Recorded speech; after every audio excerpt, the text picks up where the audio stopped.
நண்பர்களே, ஒரு கேமரோட ஓய்வு நாள் எப்படி இருக்குன்னு பார்க்க போறீங்க.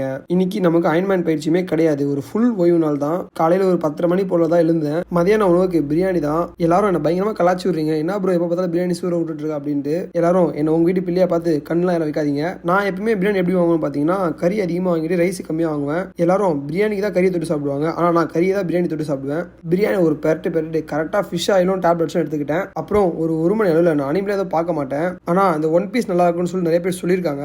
அதுவும் நெட்ஃப்ளிக்ஸ் வந்துச்சா தமிழ் டப்ல. ஸோ அதை உட்காந்து ஜம்முன்னு பார்த்துட்டு இருந்தேன். ஒரு 2 எபிசோட். அப்புறம் சரியான ஒரு தூக்கத்தை போட்டு ஒரு 4:30 மணி போல எழுந்தேன். விட்டுருந்தா நல்லா தூங்கியிருப்பேன். ஆனால் சத்தி தான் கால் பண்ணி வாடா வெளியே போகலான்னு சொல்லிட்டு எழுப்பி விட்டான். அப்படியே சத்தி கூட கொஞ்சம் கதெல்லாம் பேசிட்டு ஃப்ரெஷ்ஷாக ஒரு பீட்ரூட் ஜூஸ் குடிச்சிட்டு எங்கள் வீட்டில் அம்மா வேற வரும்போது காலனும் பானிபூரி வாங்கிட்டு அப்படி சொல்லியிருந்தாங்க. ஸோ அவங்களுக்கு பாஸ் எல்லாம் கட்டிட்டு முகத்தில் வேற தாடி வேற ரொம்ப அதிகமாக இருந்துச்சு. ஸோ ட்ரிம் பண்ணிட்டு லைவ் ஸ்ட்ரீம் போயிட்டு அப்படியே தூங்கி நண்பர்களே. அது மட்டும் இல்லாமல் அடுத்து வரப்போகிற ஒரு 4 நாள் கொடூரத்தின் கொடூரமாக பயிற்சி இருக்கும். மறக்காம கொஞ்சம் ஃபாலோ பண்ணிட்டு பாருங்க. பாய்.